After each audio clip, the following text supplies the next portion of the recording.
Hi everybody, it's me. And if you like my channel, please like and subscribe.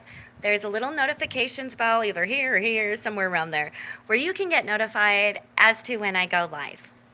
Okay, with that being said, I also want you to know that I am in the country right now. I'm trying to find the right light. There we go, that's perfect.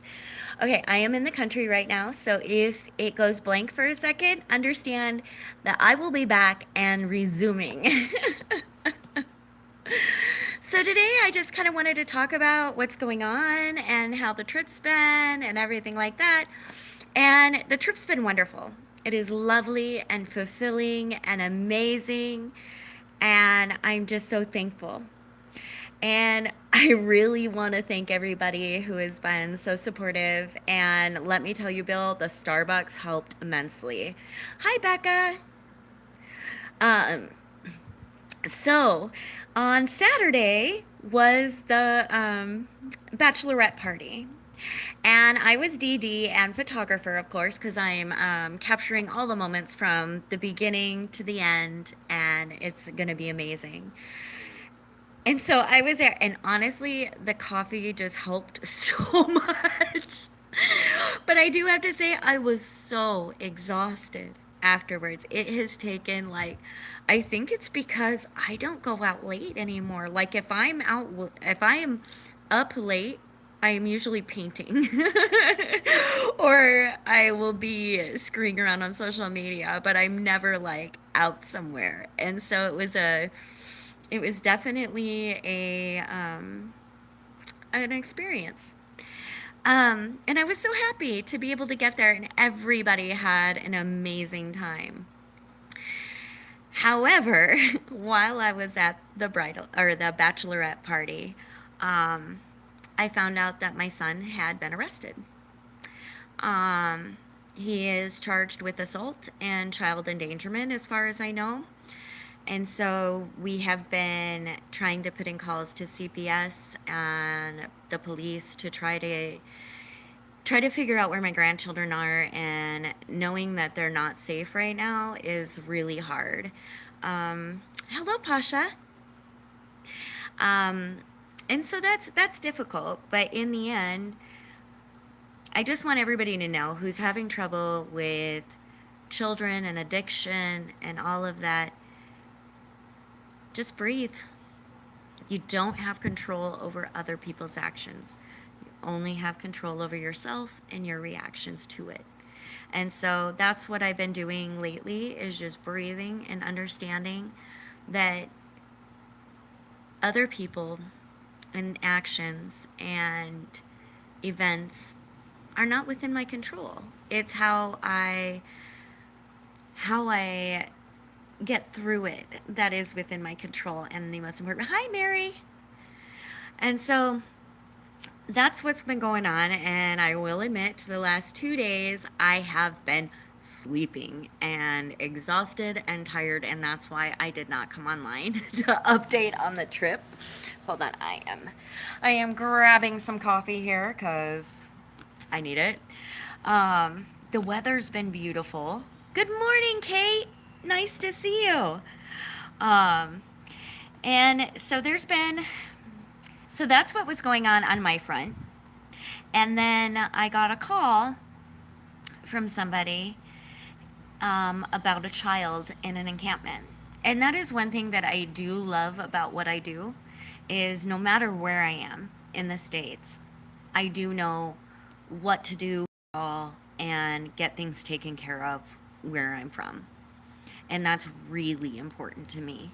And so we'd gotten a call about a younger child in an encampment that is, oh, Becca, me too. The thing is I know the area that they're at, and I know that he has an arraignment on Friday. So we're hoping that an intervention will take place in between here and Friday, and I will get more answers as to what is going on, and if the mother accepts help, because she's pregnant right now again and due in October. Um, so I have a 2-year-old grandbaby, a 1-year-old grandbaby, and one on the way. Thank you, Becca. So, anyhow, I found out there was a child in an encampment, and immediately, they were spotted with the mother and boyfriend high behind a wheel, and the little girl was in the car. And so it was time to intervene. And so we did. We did an intervention. And what I want to say about how beautiful intervention can be sometimes is that instead of going to the mother and being like, how dare you, you will never do this, you should be shamed, you should be this, you should be, we're gonna lock you up. What was offered was, here, we're gonna take care of your child for a while so that she's not around that environment. Hey, Jules. And she was offered treatment so that she will be put into a plan to where she's working towards a better life and getting her child back. And I think that working together, maybe, because I also just read a study where 140% increase in foster care admissions due to parents abusing substances. It's, if we put those parents in jail at this juncture without some sort of option for treatment, we're not going to solve it. We're not going to solve it. We need to understand that with parents who are addicted to substances, the reward center of your brain is very strong. The reward center can overcome just about any desire, even for eating or drinking. It will take over. And there's been study after study after it. Family can drive you insane. Hang in there. Yeah, right. Yeah, exactly, Becca. We need to use compassion on it, and I'm trying to remember that as well in my own life with my own kids and grandchildren. Is that the parents need help? They're sick right now. It isn't that they're bad people. It isn't that any of these things. They're acting in a bad way. I understand that, but I also understand that if they're acting in a bad way, there's something wrong and they're sick and they need help. So I'm hoping against all odds that that's what happens, that they're offered, at least the mother. I'm pretty sure my son's going to go to jail for a while for his actions. But I'm hoping that she accepts help and we can figure this out. It's really important. But outside of all that, because I have zero control over that except to be there for my grandbabies if necessary, everything's beautiful. It has been so nice outside. It has been Rowan. Oh my gosh, Rowan is absolutely loving it, like loving it. Having her toys, going to the store, she is just the happiest dog. And I'm happy too, and I'm relaxed, and I'm enjoying things. And for once, it's nice to just chill. Kate, are you going to Colorado? I will. If I'll be honest, we're kind of. It's yes, yes. I will be going to Colorado. Most likely. If we look at the situation and how it's been rolling down, and Kate, you have personal knowledge of this situation, it's getting severe and it's going just down the playbook of dysfunction. And so I'm hoping that if they do an intervention and it say she doesn't accept help, is that I can go down there and do what's necessary to take care of my grandchildren. And we're very lucky as well because the mother's family and her sister have been just amazing, and we're all just trying to work together for the safety of the kids, the babies. They're living in a car and drinking, and there's been an assault, and there's been child endangerment. I don't know how long the government is gonna let this go. I mean, the thing is it's such a helpless feeling. You can't do anything. There's nothing you can do except report it and report it and report it. the legal system has to intervene at some juncture. It's just a really helpless feeling because there's nothing personally that I can do without breaking the law. And I'm not willing to do. I think that my grandchildren need a stable, healthy environment with people that are going to help them in their development and enrich their lives. And if the parents are too sick to do that, that means that other people need to step in. Let's see. How many grandchildren do I have? I have two and a half. I have a granddaughter that is 2. I have a grandson that is 1. And we are expecting another grandbaby in October. But we have no idea how that is going because she has not received any prenatal care. And it's a difficult situation. It really is. And you know what's really frustrating? I'm not even going to pull punches. Is that I can find resources and I can help people, but for some reason I can't help my child. And that's really frustrating.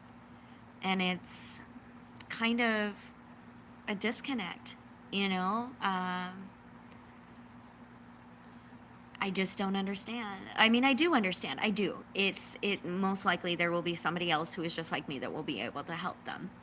And I have to just continue my mission of helping anybody that's close to me. So it is what it is, even though I don't like that saying, really. So is there any questions right now? I'm going to start addressing questions. So if anybody has any questions, I am more than happy to answer them. And if not, oh, yeah, see, Jules, you're right. Like, that's the thing. I have to just be ready to do the right thing. Like, that's it. I can't do anything about the situation or other people's choices. But what I can do is be prepared for the outcome. And that's what I'm doing. I'm breathing. I'm understanding that right now we need to focus on the joy. This is a very special event for an amazing woman. It's her personal story, so I'm not going to tell you her story. But when I say she is blessed, it is in a huge way. It is in a huge way, and she has been through so much, and I am so honored to be here and be photographing her wedding, her special, special day. It's really important to me. So if nobody has any questions, in the description link, there is my PayPal. If you want to help out or whatever, just go ahead. Other than that, keep the positive messages coming, and all we can do is just reach out to those closest to us and do it with compassion and love and a smile and breathe through it. Like, that's the thing. So plans are for today and tomorrow is we're going to finish up the flowers and go get some PVC pipes for the curtains and get the food rolling. It's going to be very, very exciting. I'm not allowed at this juncture to post pictures or video from anything yet. That'll be after the wedding. So please look forward to that. It's going to be really exciting. And it's a beautiful, beautiful event. So anyway, I just want to say I'm sending out so much love and positivity, and I hope that if you're having a hard time, you can breathe and just find something beautiful and amazing to concentrate on. It's so important because life does get really, really rough. Yeah, the wedding is this